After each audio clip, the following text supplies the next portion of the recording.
Hey, having fun here with two new scales. If you haven't watched the previous video, then go back and do it. In this video, I'm going to combine two other scales in the same way we did in the previous.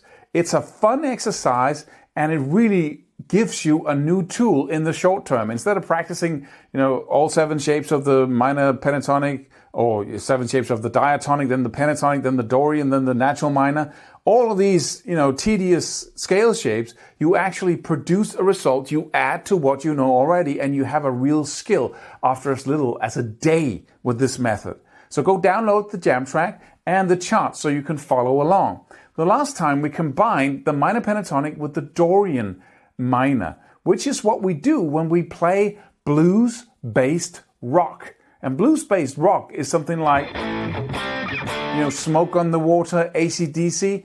It's all based on riffs.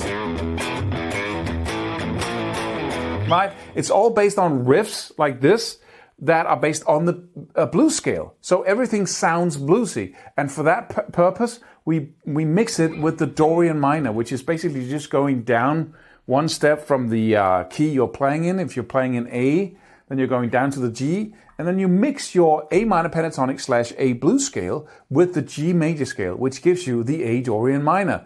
We're not going to go too much into the theory, but that's just how it is. And you can totally learn to navigate like this using your ear, so you don't have to know a lot of theory. But this is the way to learn scales. This is the fastest, the most fun, and it's going to be addictive because it's so much fun. So this time, we're going to do the same key, but now we're going to mix the A minor blues scale with the natural minor instead of the dorian minor. Can you just choose what you want to use? Can you just say, today I got the same jam track, but today instead of playing dorian minor, I'm going to play natural minor? No, you can't. Because all the chords come from a certain world, and that world is defined by the scale in the bottom. So when we're playing blues-based rock, right?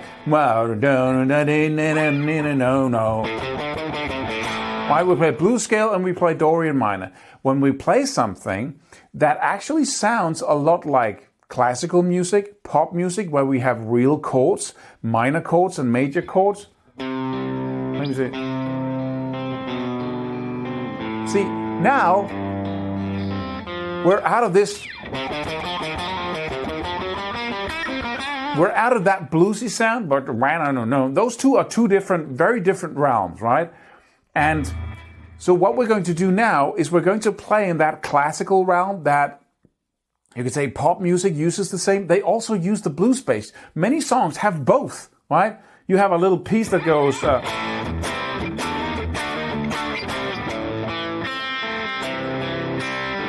right? The first was bluesy. The next was diatonic, or whatever you want to call it, right?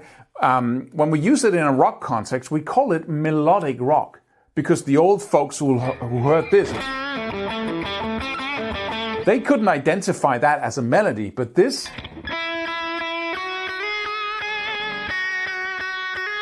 is the old world, the diatonic world, the melodic world.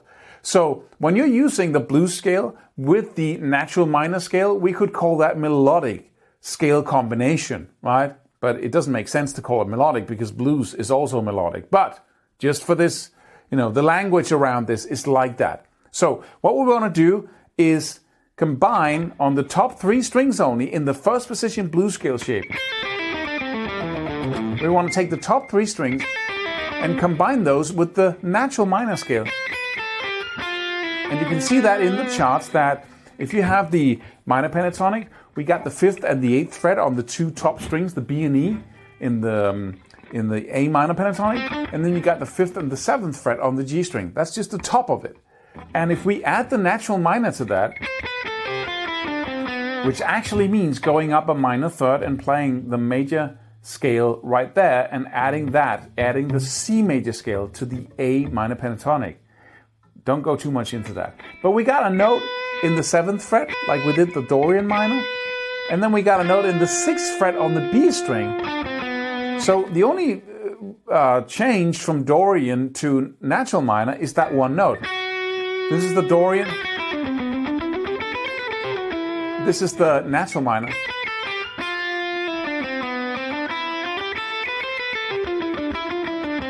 Right? So now we're going to take half of what we know, because I assume you know the minor pentatonic in the first position, or blues scale, and we're going to take half of what we know in that position and practice really merging that with the natural minor, getting to know it, bending up and down from the nose, right? Really getting familiar with it by putting on the jam track that you can go download.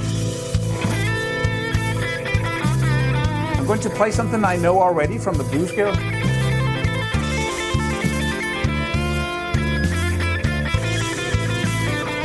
And then using that extra, cool note.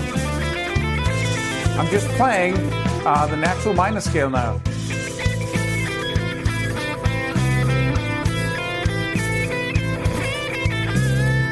And then I'm back into my bluesy stuff. Natural minor.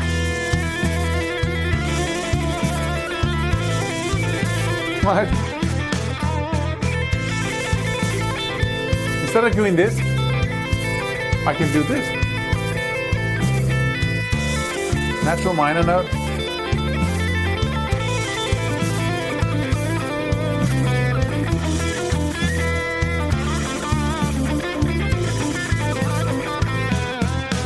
Alright?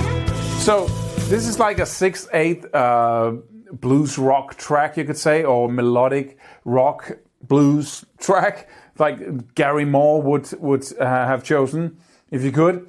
But it can be anything. It could be a piece of pop music. It could be rock music, whatever it is. Whitesnake, whatever you listen to, however old you are to listen to Whitesnake. But that's the technique. That's the whole focus here, to learn scale shapes by playing, right? And I mean playing in both meanings, like playing music and just the playfulness of trying to integrate them, taking something known and then adding them, and then staying there for long enough to really get to know it well enough so you can always remember it, right? If you go on too fast, the brain is simply going to forget about it, discard of it, and then you have to relearn it all the time. If you stay there enough, then it's going to be, oh, that's the thing that we learned back when we were practicing this, right? So you move from the top 3 strings to the bottom 3 strings, and you do that in each and every position. But most people spend like 75-80% of their time in the first position, minor pentatonic. So if you add the natural minor to that, then you can play both 80% of the time or 75% of the time, right? So start where it's most useful. Create a real result that you will never forget, that you can actually use over some music, and you have learned a new scale. That's the key. Instead of doing exercises across the fretboard, which will actually bring you nowhere most of the time. So go download the jam track, the charts, and start practicing. I recommend that you do it every time you pick up your guitar, every single day, for a period of time, and you decide how long that period of time is before you move on. And as you move on to other shapes, go back and check if you can play in that previous position you were in. So, and if you can't, go back and stay there. Build on familiarity instead of moving on too fast, which is one of the main mistakes we make. And then we don't have a real result. We don't have anything to show for it, which makes scale practice so boring, because the brain just goes, why are we doing this? Why this too? I have so many scale shapes to learn. When am I going to get a real result? This is how you get a real result. So just gonna have some fun, and then I'll see you in the next video, where we're going to talk about ear training. By the way,